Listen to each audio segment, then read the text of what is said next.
38. Vamos a leer el pasaje que vamos a estudiar el día de hoy. Dice: después de estas cosas, José de Arimatea, que era discípulo de Jesús, aunque en secreto, por miedo a los judíos, pidió permiso a Pilato para llevarse el cuerpo de Jesús. Y Pilato concedió el permiso. Entonces José vino y se llevó el cuerpo de Jesús. Y Nicodemo, el que antes había venido a Jesús de noche, vino también, trayendo una mezcla de mirra y áloe como de 33 kilos.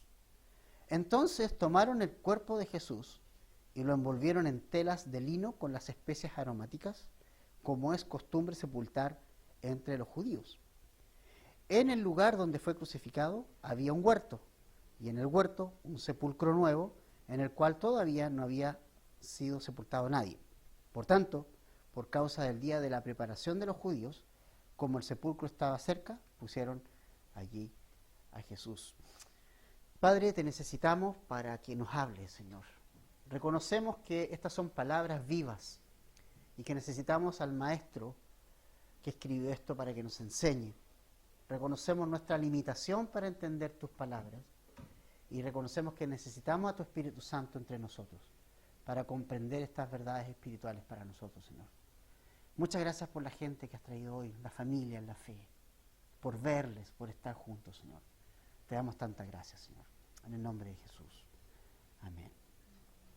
La semana pasada nosotros vimos la crucifixión de Jesús y vimos que Jesús fue sacado de la ciudad, ¿recuerdan?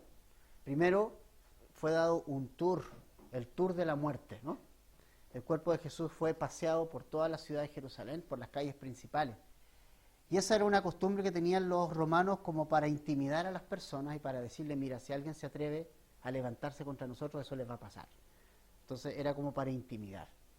Jesús fue a la cruz, lo clavaron, pasó todo lo que ocurrió, hubieron hechos que ocurrieron en la cruz que estaban escritos en el Antiguo Testamento hace muchos años atrás, pero que literalmente se cumplieron. Y nosotros dijimos que la verdad es que la crucifixión era una muerte tan cruel, tan horrenda, que finalmente, para acelerar el proceso de muerte, le quebraban las piernas a los prisioneros para que ellos se ahogaran, ¿no? Se ahogaban literalmente. Como bajaban, se ahogaban y morían rápidamente. A Jesús no le hicieron eso porque la Escritura decía que no iba a ser quebrado ningún hueso suyo. Lo bajaron y normalmente las personas crucificadas no tenían pues sepultura. O sea, la crucifixión era dejarlo ahí nomás. Y finalmente eran carne para aves de carroña, ¿no? Se lo terminaban comiendo esos cuerpos las aves de carroña. No pasó eso con Jesús. Y en el fondo lo que nosotros estamos viendo en estos pasajes, familia, y lo que vamos a ver la próxima semana también, es la esencia del Evangelio, es lo que es el Evangelio. Creo que si podemos resumir el Evangelio, es esto. El Evangelio, dijo Pablo en 1 Corintios 15, versículos 3 y 4, dijo algo bien interesante Pablo allí, en 1 Corintios 15, 3 y 4. Dijo: primeramente les he enseñado lo que asimismo recibí, que Cristo murió por nuestros pecados, conforme a las Escrituras, que fue sepultado y que resucitó al tercer día, conforme a las Escrituras. Si tú preguntas, y tu pregunta es ¿qué es el Evangelio? No es ni más ni menos que eso, resumido, es así. A veces complicamos tanto lo que es tan simple, lo que es tan sencillo. El Evangelio se trata de Jesús, se trata de lo que Él hizo, no se trata de lo que yo hago, se trata de lo que Jesús hizo. Y lo que Él hace y lo que Él hizo, como vimos al finalizar la semana pasada, fue completo. Cuando Él entrega su Espíritu, dijo: consumado es. Y eso significa que nosotros, tú y yo, no tenemos ninguna parte en esto. Lo único que podemos hacer nosotros con el Evangelio es echarlo a perder, ¿no? Es ponerle algo, está perfecto así. ¿Alguna vez han comido algo que es rico, pero que han tratado de modificarlo? A ver, vamos a ver si podemos darle mejor sabor todavía y lo han echado a perder. ¿Verdad? Lo que es bueno, lo que está probado, lo que funciona, no tenemos que cambiarlo. Y el Evangelio es Jesús muriendo por mis pecados, y eso es una obra completa, y Jesús hizo una obra completa y no necesita ser arreglado, no necesita ser modificado, no necesita de nosotros, simplemente necesita que lo creamos, tal cual como es. Que Cristo murió por nuestros pecados conforme a las Escrituras, que fue sepultado conforme a las Escrituras, y que fue resucitado conforme a las Escrituras. Ese es el Evangelio. Si alguien te pregunta, ¿qué es el Evangelio? Es eso. Jesús muriendo por los pecados del mundo y por los míos. Él buscándome, Él salvándome. Y eso es genial. Con los hombres de Temuco ayer estamos estudiando las características de Dios. Y llegamos a la dirección de Dios, cómo Dios nos dirige. Y veíamos que era interesante porque es como nosotros, a pesar de que queremos hacer nuestra propia voluntad, es como que nunca los ojos estamos lejos del GPS, del Señor, ¿no? Es como cuando ponemos el map o el GPS en el auto y estamos buscando alguna dirección. Se han perdido, ¿cierto? Yo creo que muchos se han perdido alguna vez. Y el GPS nos dice, no, redireccionando todo el rato, ¿cierto? Nos perdemos. Bueno, pero siempre hay una alternativa para regresar. ¿Se han dado cuenta? Siempre el GPS dice, hay posibilidad todavía de retorno. Y eso es genial. Hay posibilidad siempre de retornar al Señor. Siempre hay una alternativa de volver al Señor. Siempre. Siempre el Señor, nunca estamos lejos de los ojos del Señor, que nos va a buscar, y a veces nos equivocamos de dirección. A veces nos vamos a un lado que Dios no quería que fuéramos, pero allá nos va a buscar, allá nos toma y allá nos trae. Qué genial es el Señor. Y eso es posible solo en el Evangelio. El Evangelio lo hace posible. Tener una relación con el Señor, ser dirigidos por el Señor, ser amados por el Señor. Y el Evangelio consiste en esto. Así que estos versos que nosotros acabamos de leer y estamos estudiando en este capítulo 19, y lo que vamos a estudiar la próxima semana en el 20 acerca de la resurrección, son realmente los acontecimientos centrales del Evangelio, centrales. Esto es el Evangelio, en esencia. Nuestra salvación no se basa en nosotros, no se basa en lo que hacemos, se basa en nuestra relación con todo lo ocurrido en estos hechos en Jesucristo. En Él se basa. Hoy día vamos a tomar la cena. ¿Qué dice Jesús de este nuevo pacto? ¿En qué está basado este nuevo pacto? ¿Qué dijo Jesús en esa cena? Este es el nuevo pacto en mi sangre. O sea, es un pacto que depende de Jesús. No depende de mí. Si dependiera de mí, sería inseguro. Porque ¿cómo somos nosotros? Inestables. Pero a Dios gracias, porque la sangre de Cristo y en su sangre es este pacto. Y Él es estable. Él es estable. Él permanece fiel. Nosotros no, pero Él sí. Así que, genial lo que está pasando aquí. Estamos viendo el Evangelio de Cristo. Ahora, la pregunta es, si este mundo hubiera estado tan bien, si nosotros hubiéramos estado tan bien, ¿qué necesidad hubiera habido de que viniera Jesús? Si estábamos tan bien. Pero este mundo no estaba bien. Nada bien. Ni ahora. Pero Dios ha querido salvarlo. Es genial. Es genial. Nos ha querido salvar. Así que lo que estamos viendo, familia, es el Evangelio. Es Jesús muriendo por mis pecados, resucitando al tercer día para darme vida y esperanza. Y lo que hemos visto hoy día es el caso de dos personas que es bien interesante verlos a ellos. Porque hasta cierto punto, hasta uno se identifica con ellos. El primero de ellos es una persona llamada José de Arimatea.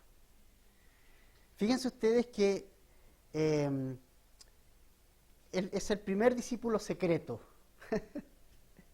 Porque eso es lo que dice el verso 38, ¿verdad? Que José de Arimatea era una especie de discípulo en secreto, así como que nadie sepa que yo sigo a Jesús, que nadie sepa que yo soy cristiano, y es como que se escondió tras eso, ¿no? Por temor, por miedo. Y de verdad, yo creo que esto no es nuevo. Muchos de nosotros en algún momento de nuestras vidas nos avergonzamos de llamarnos cristianos. Y créeme que es un proceso. Yo creo que a veces uno es demasiado duro, incluso con uno mismo, y cuestionarse de por qué uno tiene miedo de seguir a Jesús. Pero ¿sabes qué? Es un proceso. Va a haber momentos en que vamos a tener temor de confesar que Jesús es nuestro Señor. Va a haber momentos en que vamos a tener ese temor de testificar de Jesús. A veces va a haber temor de hasta decir que soy creyente o cristiano o seguidor de Jesús. Y creo que es parte de lo que pasa muchas veces. José de Arimatea principalmente estaba en secreto porque tenía miedo de los demás, tenía miedo de los judíos, porque ya sabemos lo que le pasaba a la gente que confesaba a Jesucristo. Era desheredado. Si él era judío, la familia lo desheredaba. No tenía derecho a una herencia. Si se acercaba alguien a Jesús, lo excomulgaban de la sinagoga. ¿Qué decir de José de Arimatea, que era un hombre prominente? Se nos dice que era un hombre rico, en Mateo 27:57. Era un hombre que tenía mucho dinero, grandes cantidades de territorio, de terreno, de dinero. Él era una persona rica, millonaria. Era millonario, José de Arimatea. Mateo 27:57 nos dice eso, de que él, un hombre rico de Arimatea, que se llamaba José, se había convertido en discípulo de Jesús. Y es genial eso. Cuando vemos la Biblia y vemos las personas que han venido a Jesús, vemos las más variadas personas que han venido a Jesús. O sea, ha venido gente ciega, mendigos, pobres, profesionales, obreros, ha venido recaudadores de impuestos, han venido de todo.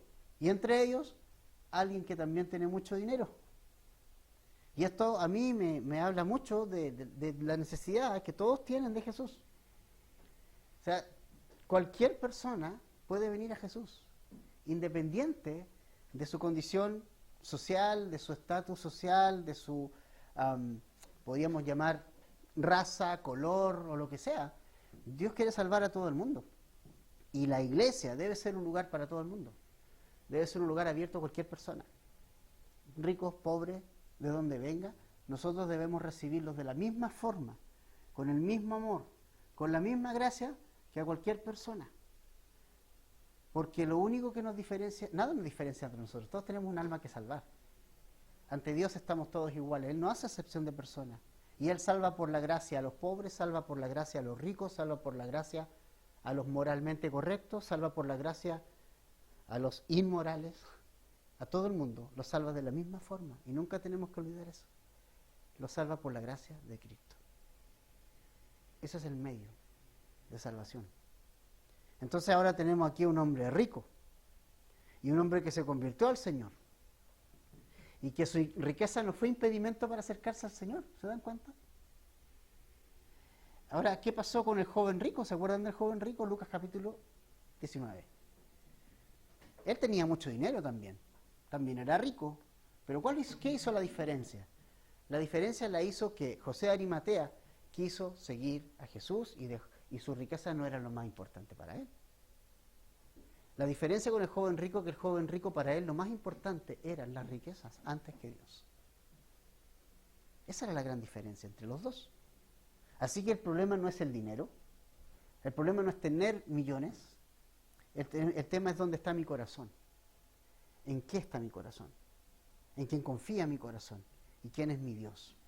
¿No?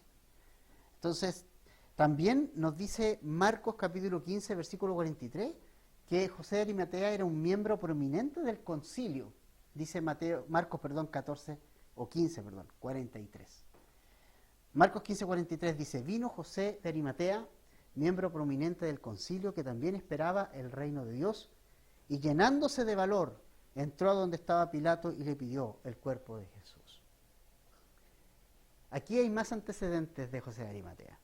O sea, no solamente era rico, millonario, ahora también vemos que era un miembro prominente del Sanedrín, del concilio. ¿Ok? O sea, tenía una posición importante también, religiosa. Pero había algo que lo diferenciaba del resto. Dice que esperaba el reino de Dios. Él creía en el reino de Dios. ¿Y qué dijo Jesús cuando comenzó a predicar? Arrepentíos y convertíos, porque el reino de Dios se ha acercado. ¿En quién? En la persona de Jesús. Jesús es el quien acercó el reino de los cielos a nosotros. El reino de los cielos para nosotros es inalcanzable. Inalcanzable. Por más que pudiéramos querer alcanzar el reino de los cielos, es inalcanzable para el ser humano. Inalcanzable. Y puede ser que los primeros tramos corramos bien, pero después nos vamos a cansar y no alcanzamos a llegar. Es inalcanzable. De hecho, en algún momento los hombres quisieron alcanzar el cielo trabajando, ¿no? En el Génesis, la Torre de Babel. ¿Qué dijeron los hombres en aquel entonces? Vamos a hacer un edificio tan alto que vamos a llegar a Dios. Bueno, obviamente quedaron a mitad de camino. Porque los intentos de nosotros pueden ser muy incesantes, pero son sin fruto. No alcanza. Como nosotros no podíamos alcanzar el reino de los cielos, entonces Dios nos alcanzó a nosotros en la persona de Jesús. El reino de los cielos vino abajo para poder alcanzarnos a nosotros. Como nosotros no podíamos subir, entonces el Hijo de Dios se hizo hombre para venir a alcanzarnos, para que el reino de Dios fuera traído en la persona de Jesús. Y entonces ahora Jesús está en el corazón de cada uno de nosotros. Y en la persona de Jesús nosotros tenemos en nuestro corazón los principios del reino de Dios. Y es posible vivir bajo los parámetros del reino de Dios porque ahora tenemos nosotros al Espíritu Santo dentro de nuestro corazón. Aunque el reino de Dios no está visible en la tierra, no está físico, lo va a estar, no todavía, pero lo va a estar. Pero sí en nosotros está Jesucristo. Entonces, José de Arimatea fue un hombre que esperaba el reino de Dios, que llegó Jesús, que recibió a Jesús, y dice en Mateo 15:43 que él se llenó de valor para pedir el cuerpo de Pilato. Entró a pedirle el cuerpo a Pilato. ¿Sabe lo que significa eso para un hombre del Sanedrín? ¿Se acuerdan que ellos no entraron al pretorio? ¿Se acuerdan cuando lo fueron a entregar a Jesús? ¿Por qué no entraron al pretorio? ¿Porque se podían contaminar? ¿Y a este hombre qué le importó? Nada. No le importó nada. Y entonces vemos que ahora pasa de ser un discípulo secreto a un discípulo público. Se está exponiendo. Esto le va a costar caro a José de Arimatea. Le está haciendo algo increíble. Le va a costar. Está entrando al lugar donde está Pilato, que es un palacio, que es un lugar gentil. Le está importando nada lo que digan de él, para pedir el cuerpo de Jesús. Y se declara abiertamente seguidor de Jesús. ¿Cómo la ves esa? Estuvo dispuesto y el Señor le dio la valentía de poder pararse frente a Pilato y pedir el cuerpo de Jesús. Imagínate, la valentía. Así es que a lo mejor si eres un poquito cobarde para testificar de Jesús, hay esperanza. Hay esperanza. Si tal vez eres como un cristiano en la penumbra, en el secreto, en tu cuarto, por temor, por vergüenza a los demás, va a llegar el momento en que el Señor va a darte valentía. Te va a dar Él la valentía que necesitas. De Él va a venir la valentía. Porque nuestra valentía, ya lo aprendimos con Pedro, es insuficiente. Nuestra valentía tiene un límite. Nuestra valentía tiene un tope. Nuestra fuerza tiene un tope. Pero Dios nos puede dar una valentía sobrenatural. Y eso puede ocurrir en cualquier momento en nuestra vida. Así que no te preocupes, en el sentido de que no te desesperes si de repente te ha pasado de que te consideras un cristiano como más bien silencioso o top secret, de cuarto. El Señor te va a dar la valentía en el tiempo. ¿Lo va a hacer? Va a ser, va a pasar. Y de repente te vas a dar cuenta que le vas a hablar a alguien que está a tu lado que nunca pensaste que le ibas a hablar del Señor. ¿O te ha pasado? Ha pasado a veces, ¿no? Porque es el Señor el que te va a dar la valentía.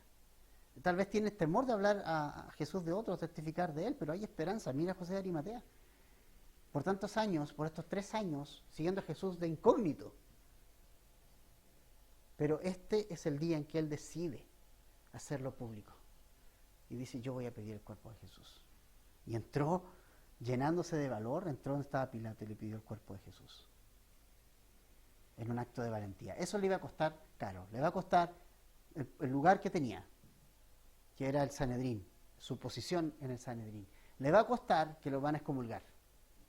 No va a poder enseñar más en la sinagoga. Le va a costar que su familia lo va a menospreciar. Pero ¿qué importa? Sigue o no Jesús. ¿Qué importa perder? Todo. Si al final gano Jesús. Si yo gano Jesús, tengo todo. ¿Qué importa perder algo que es temporal por algo que es eterno? Por eso Jesús dijo que el que pierda su vida, que la pierda, es el que la va a encontrar.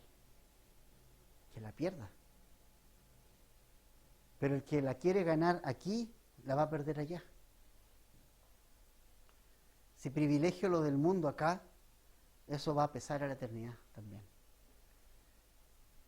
Entonces, el Espíritu Santo es el que da esa valentía y Él nos va a dar esa valentía para enfrentar familiares, compañeros de trabajo que no conocen al Señor. Nos va a dar la valentía y el impulso para testificar de Jesucristo. Y eso lo vamos a ver mucho en el libro de los Hechos. El impulso para los discípulos en el libro de los Hechos fue el Espíritu Santo. Ese fue el impulso.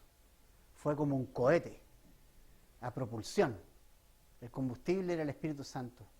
¿Cómo se llama el proceso? Se me olvidó. El proceso por el cual Carlos es físico. Se va el cohete, ¿cómo se llama esa fuerza? Sí. Es el Espíritu Santo el que provoca acción y reacción en nosotros. Y nos va a impulsar como cohete para evangelizar el mundo entero. De Él va a venir la valentía. Así que el cobarde Pedro y los cobardes discípulos que en este momento no están aquí, que están escondidos, van a ser recibidos de nuevo por Jesús, animados por Jesús y embestidos de poder por Jesús.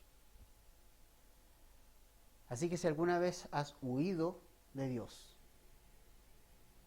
si te has avergonzado de Dios, hay esperanza. Porque también se avergonzaron los discípulos de Jesucristo. ¿O no? ¿Dónde están? Excepto Juan. ¿Dónde están los demás? Buscando el mejor escondite para no ser encontrados. ¿Eso significó que Jesús los desechara? ¿Significó que Jesús no los quisiera después y los reemplazara por otros 11 que son más valientes?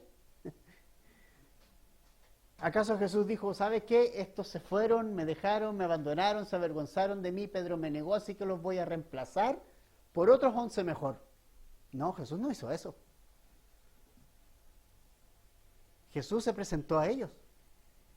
Y a los mismos que huyeron, que arrancaron, que se escondieron, que fueron cobardes, Jesús dijo, pasa a ustedes. Yo los quiero usar. ¿Quién puede hacer eso? ¿Qué es eso? ¿Solo la gracia de Dios? Solo la gracia de Dios. Diciéndole a 11 que huyeron, que arrancaron, que lo negaron, que se escondieron. Diciéndole, ¿sabes qué? No fueron en vano los 3 años que yo les enseñé. ¿Y saben qué, discípulos? Yo los amo. Y aunque ustedes se arrancaron, y aunque ustedes se fueron, y aunque ustedes se avergonzaron de mí, yo no me avergüenzo de ustedes. No me equivoqué con ustedes. Yo quiero usarlos a ustedes. Yo los llamé a ustedes porque yo los quiero usar a ustedes. Y punto. Y justamente los voy a usar no porque sean perfectos. justamente los voy a usar para darle una lección al mundo entero. Y esa lección es que los vil del mundo escogió Dios para avergonzar a los fuertes. Los menospreciados escogió Dios para avergonzar a los poderosos. Los vil y menospreciados para avergonzar a los más sabios. Y usarlos para predicar la simple y sencilla palabra de Dios y el mensaje de salvación.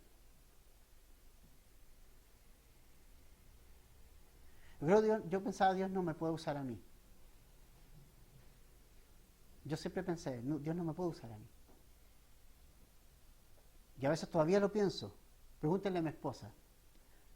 A veces estoy como en la previa del estudio de los domingos o de los miércoles y pienso. Y yo digo, ¿será, Señor? ¿No habrá otro a lo mejor? A lo mejor hay gente más capacitada. Pero ahí vamos. Simplemente le creo al Señor, me escondo en Él, y finalmente es lo que Dios ha escogido, y no hemos sido escogidos por ser los mejores, ¿sí? Dios es experto en tomar fracasados y usarlos para su gloria. ¿Se acuerdan cuando Dios usó el ejército de David en la cueva de Adulam? ¿Quiénes estaban con David en la cueva? Grandes, poderosos, reinos, pura gente deprimida. Peor que él. Él andaba huyendo en ese tiempo. Espiritualmente no estaba en la cumbre David ahí. Estaba huyendo, confundido, llorando, y al lado de él puro gente llorando y deprimida. ¿Qué hizo Dios con ellos? ¿Lo usó?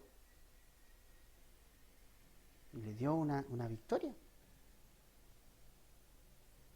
Entonces, no te sientas que Dios te ha abandonado si sientes vergüenza o de repente escondes tu fe por miedo, por temores. Los discípulos también lo hicieron. Y la esperanza es que Jesús se te va a presentar. Y Jesús se va a presentar a ti y te va a dar el poder para que eso sea revertido. Él te lo va a dar. Y Él te va a usar. Ahora, algo importante. Había que bajar el cuerpo. El cuerpo estaba en la cruz. ¿Sabe lo que significaba eso, no?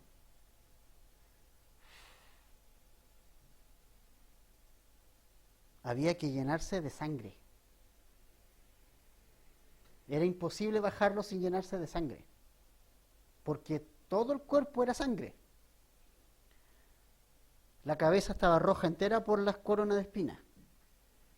La espalda estaba al descubierto, casi se le veían las costillas y todos los huesos por todos los latigazos que agarraban piel y la sacaban del lugar donde estaba.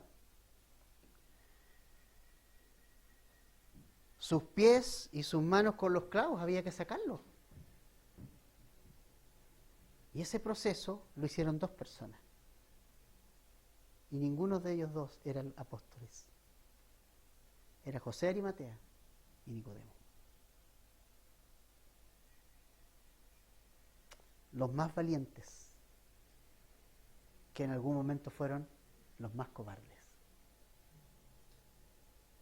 Porque Nicodemo, que es el otro que se menciona en el verso 39, había venido a Jesús de noche.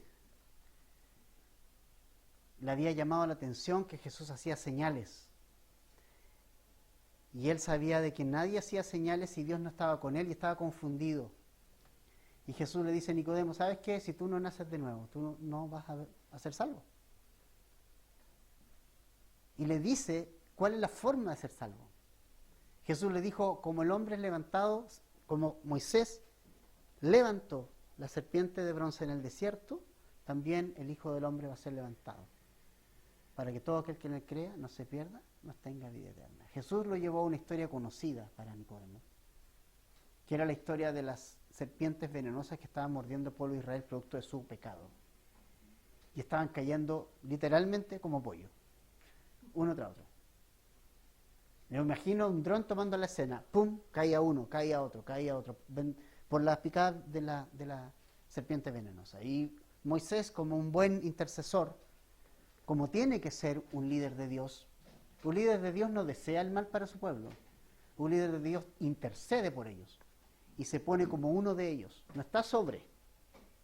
Moisés dice, Señor, por favor, ten misericordia de tu pueblo. Eso es un buen líder, intercede. No echa la culpa, intercede. Moisés se pone en el lugar.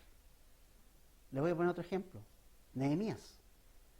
Nehemías estaba bien espiritualmente. Tenía tiempos de oración. Estaba bien con Dios. Pero cuando le dijeron que el muro de Jerusalén estaba derribado, el muro de Jerusalén, él oró. ¿Y cuál fue su oración? Estamos mal. Estamos en pecado. Él no dijo, mira esta gente que está allá, están todos en pecado y yo mientras estoy bien aquí. No. El verdadero líder de Dios se involucra. Y siente lo mismo y el mismo peso que su gente. Y Moisés hizo eso. Intercedió. Porque él no le daba lo mismo ver a la gente morir. Y el Señor le ordenó hacer una serpiente de bronce, la tenía que poner en lo alto, entonces la gente tenía que mirar esa serpiente y se sanaba de la herida mortal. Aunque le picara la serpiente, era sanada, era un antídoto. Y Jesús le dijo a Nicodemo, mira Nicodemo, así mismo, cuando el Hijo del Hombre sea levantado en la cruz, cualquiera que vea a Jesús y ponga su fe en él, va a ser salvo. De la misma forma, bajo el mismo principio. ¿Y cuál es el mismo principio? La fe. La fe. Solo la fe. Creer que es así. Creer que es así. Y me pregunto cuánta gente habrá muerto igual por la picada de las serpientes por no ver y no alzar los ojos hacia la serpiente de bronce por dudar. ¿Será verdad? ¿Será real? ¿Será que mirando a la serpiente podamos ser salvos? ¿Y cuánta gente hoy día dice lo mismo? ¿Será que Jesús salva? ¿Será que es suficiente Jesús? ¿Pero es tan real? ¿Será que solo teniendo fe en Él seremos salvos? Sí, es tan real como eso. Es tan simple y es tan sencillo como eso. Entonces Nicodemo ahí quedó con eso, ¿no? Y ahora se nos dice que Nicodemo vino trayendo una mezcla de mirra y aloe como de 33 kilos, una gran cantidad. Un hombre cautivado por Jesús, que no fue lo suficientemente valiente para tomar la decisión, pero ahora lo vemos en un momento también muy delicado y que trajo todas esas esencias conforme a la costumbre de los judíos. Las costumbres de los judíos las aprendieron muchos de ellas en Egipto. Ustedes saben que los egipcios eran muy buenos en esto de embalsamar y de preparar cuerpos. Algunas de esas cosas las tomaron también los judíos en sus costumbres. Cada cultura tiene su propia costumbre de enterrar los muertos, ¿eh? Pero los judíos también tenían las suyas, ¿no? Limpiaban el cuerpo con estas esencias. Y te imaginas lo que significaba limpiar ese cuerpo ensangrentado de Jesús. Y es como que tú dices, imagina por un momento tener el cuerpo de Jesús en las manos, después de la cruz, y pasarle esas especies. Ellos pudieron palpar en carne propia lo que el precio del pecado costó. Costó esa vida, el Hijo de Dios. Y creo que eso fue lo que a ellos les dio más valentía todavía, ¿no? El saber el precio que tuvo la salvación de ellos.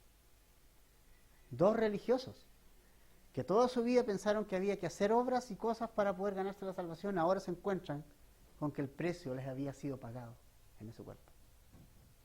Y ya no debían nada.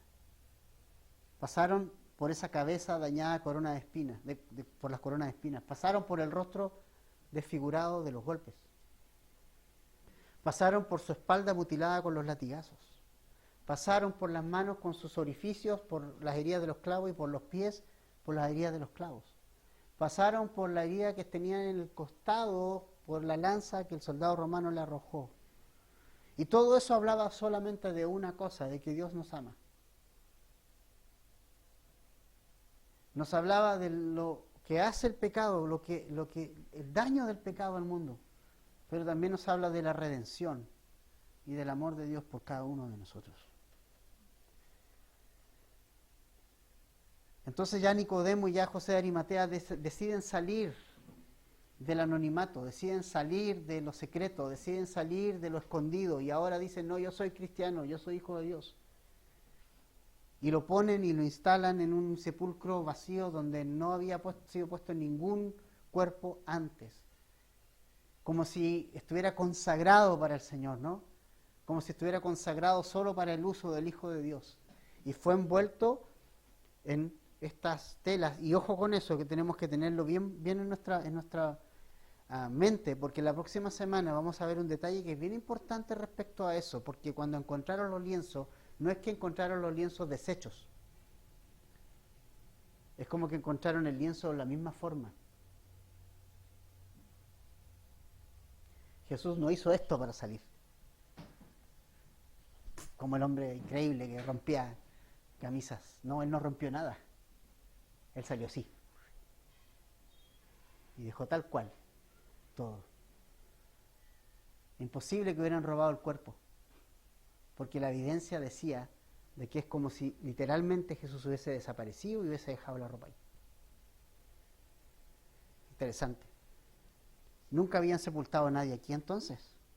Entonces, por causa de la preparación de la Pascua, obviamente pusieron a Jesús en ese sepulcro.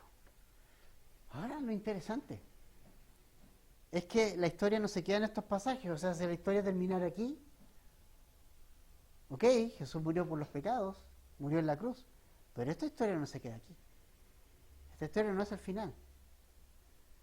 Tampoco la resurrección es el final. Hoy esto sigue en pie. Jesús sigue vivo. Jesús está a la diestra de Dios Padre, sentado intercediendo por sus hijos.